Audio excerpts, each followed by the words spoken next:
Assistant mo ba ako? Hindi ako makapagsimula. Cook off to. I forgot how to do it. But it's... Oh, tissue. Nabalong to, assistant talaga.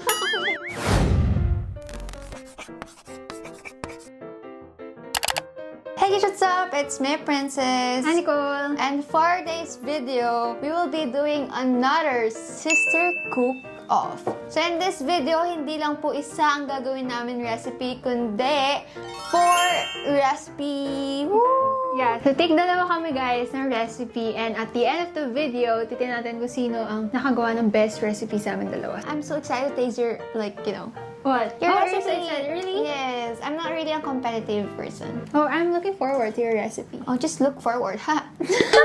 But before we start the video, make sure to subscribe and like this video, and also check out our merch. Available on Shopee, link down below. So as you can see, we have here yung Ovaltine Crunchy Pop kasi lahat ng gagawin natin desserts, perfect tong Crunchy Pop. So for my acai bowl, I will be needing frozen strawberries, milk, Gatas lang yun sa amin. Oh, milk. granola, Oatmeal lang yun. different Granola. chia seeds, Chia seeds. chia seeds, Chia seeds. and of course, Ovaltine Crunchy Pop. Yeah, it's nice. So for my cupcake, I'll be needing a cupcake mix. Ready mix na cupcake mix na yung binili ko. Hindi na ako nag-scratch. So kakailanganin ko pa rin syempre ng 3 eggs, vegetable oil, and chia seeds ulit. And of course, our Ovaltine Crunchy Pop. Okay. Wow! Go na, mag-ano ka na, kakain muna ako dito. Okay. Kasi sobrang sarap nito, guys. Sobrang crunchy nito. Kasi nga crunchy pop. Okay. Now I'm gonna put some milk. Ito naman kasi, itong cupcake ko, guys. If may time pa kayo sa umaga, ganun. Pero pwede naman siya gawin beforehand. Wow, beforehand? Paano yun? Tanggalin niyo muna yung kamay niyo, tapos sabihin niyo, after na lang na hand. Assistant mo ba ako? Hindi ako makapagsimula. Cook off to. Oh, you forgot to mention this. Meron ako. You Ay, oh need yeah. it. Yeah, I will be needing itong acai juice. How many raspberries and frozen strawberries I do don't you know. need? It really depends on your size, on your preference, on your perspective as a person. So, since this is already a pre-mixed mixture, parang bake and oven na lang, ganon. I just have to put this here. Baker ka, girl. So, what should I put first?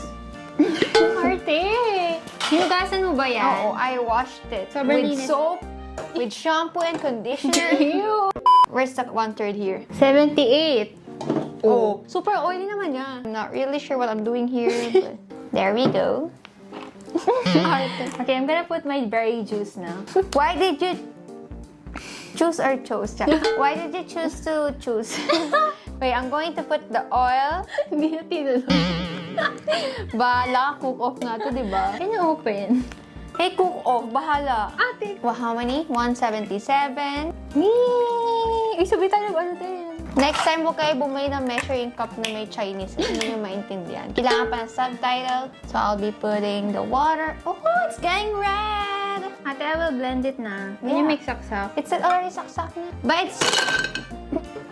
Oo, tissue. Nabalong to, assistant talaga. I've been doing this since I'm... Teka lang, hindi ko masarap.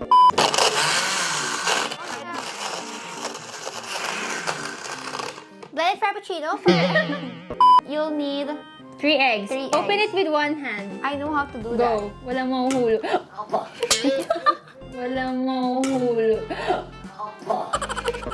Ate, there is an eggshell inside. It's freebie for the memories. I know how to do that. Then, you use this to get the eggshell. I forgot how to do it before I know how to do it. Like, okay, I have a favor to you. Can you preheat the oven? So you need to preheat the oven, but if you don't know how to, just ask your sister. Wow! But this time, pink acai bowl. Kasi usually parang meron some blueberries. Blueberries. Pero ako kasi I like it na strawberry and raspberry lang yung frozen na nilagay ko. So, maglalagay na po tayo ng cupcake liner. Thank you, Nicole, sa pagbili ng cupcake liner. It's time to put 1 scoop. Pwede siyang gawin kasi snack talaga. Pwede siya pan-topping, sama yun sa mixture. 1.5 scoop for this kasi maliit lang pala yung muffin tray namin. Sobrang sarap. Nakaka-addict yan. Parang sa isang araw nakakasampung sachet ako ng ganyan. So, don't do that. And you have to top it. Bake these cupcakes for how many minutes? Kopya. 15 to 17 minutes. So, we will be back, guys, kapag tapos na mag-bake to. And akin nalagay ko muna siya sa ref. Commercial muna. Kasi cook show to commercial. Okay, so after 20 minutes, finally guys, na-bake ko na po ang mga cupcakes na ginawa ko. Set aside ko muna to bago natin siya i-decorate kasi mainit pa siya. So, okay, bye. Okay, so mag-move forward na ako sa aking dessert. And aking gagawin is Ovaltine Crunchy Chocolate Overload Smoothie. Wow! So, syempre, kailanganin natin itong Ovaltine All-in-One na chocolate drink. And I'm going to add na din itong Ovaltine na Crunchy Pop para mas chocolatey pa siya. Sobrang crunchy niya and sobrang chocolatey niya. So, perfect talaga siya for my chocolate smoothie since overload, Nicole. And maganda to para may texture kasi crunchy nga siya. Syempre, we're gonna put ice para malamig. Smells so good. 3 tablespoons neto. And then, we're gonna put 1 sachet netong Ovaltine Crunchy Pop. Pwede nyo dito idagdag sa mga shake, toppings, gano'n. Then, haluin lang natin. Hindi yung blender. Self-blender. Self-blending machine. Okay, so it's time to blend the blender. Wow! Diba? At hindi mo ba napapansin yung Kasi nga, akin? ay, ang ganda, Nicole. Since I'm doing a chocolate overload, kailangan talaga maraming chocolate. Mas pina-chocolatey pa dahil sa Ovaltine Crunchy Pop. Wow! So, I'm just gonna put the chia seeds now para mas healthy yung acai bowl. Sweet pero healthy pa din. So, I'm going to put a whipped cream, guys, dito sa aking chocolate drink. So, wish me luck, Nicole. Wow! And the final step for our first recipe, of course, the Ovaltine Crunchy Pop. We will use it as toppings this time. Yes. Wow! Wow! It's so pretty, Nicole. I'm happy na successful yung aking first. Ako din. Successful din ang aking dessert. So since we're done sa ating first recipe, now let's move on to the next one. For me, tutuloy ko na po ang aking pagde-decorate sa aking breakfast category, which is yung aking cupcake. So, kailangan ko na siya lagyan ng frosting or whipped cream on top. And for my last dessert, I will be making an Ovaltine Crunchy Banana Split. I'm so scared. Okay, I wanna watch you first. Wow! Perfectionist. Kailangan bilog na bilog. Yes, 3 hours bago ano. Sobrang lamig pa kasi ng ice cream, guys.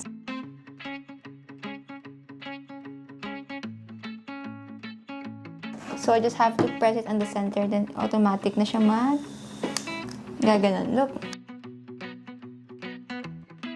Yeah, pwede yan dyan.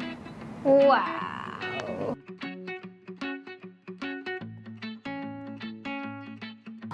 Oh, look, it's a cherry. Medyo melted na din siya. Look at my icing, Nicole. Real quick. Maglalagay ulit kami ng Ovaltine Crunchy Pop to finish our desserts. Whee! Wow! So finally, guys, we're done now making our recipes, our dessert. I made an Ovaltine Crunchy acai bowl with my dessert, which is an Ovaltine Crunchy Banana Split. Wow! And for me naman, guys, I made itong Ovaltine Crunchy Cupcakes. And for my dessert, I have this Ovaltine Crunchy Chocolate Overload Smoothie. Yay! So now we're gonna eat them. Let's taste this. Favorite. Super excited to try this. Grabe. Sobrang nice yung Ovaltine Crunchy Pop kasi naka-add talaga siya ng texture sa cupcake. And also, mas chocolatey siya. Yung texture na crunchy, kaya sobrang sarap. I love this. Kailangan matikman nyo to, guys. Sobrang nice nung ginawa kong smoothie, guys. Talagang chocolate overload siya. Kasi nag-Ovaltine ako, tapos ang sarap niya, di ba? Matitikman mo talaga yung chocolate flavor, guys, sa Ovaltine Crunchy Pop. And as you can see, sobrang dami namin nagawang recipe. You can enjoy endless recipe possibilities with Ovaltine Crunchy Pop. So, pwede siya gamitin for your breakfast, drinks, or dessert. And also, pwede siyang kainin as your snack. So, tulad ng ginawa namin kanina. And kung nagtataka kayo, guys, kung saan pwede mabili to, available to sa Robinson Supermarket, 7-Eleven stores nationwide. And of course, available din siya sa Shopee and Lazada. So guys, let us know if na-try nyo na ba ang Ovaltine Crunchy Pop. And kung hindi pa, this is your sign to try it out as well. And gawin nyo din yung mga recipe na ginawa namin today. Or kung may naisip pa kayo bang recipes, comment down below. So that's it for this video, guys. Thank you guys so much for joining us today. Comment down below kung sino nanalo and we'll see you guys next time. Bye! Cheers! Feeling fine, cause you said this is all you want. No more playing, wishing, waiting. I was taken, baby.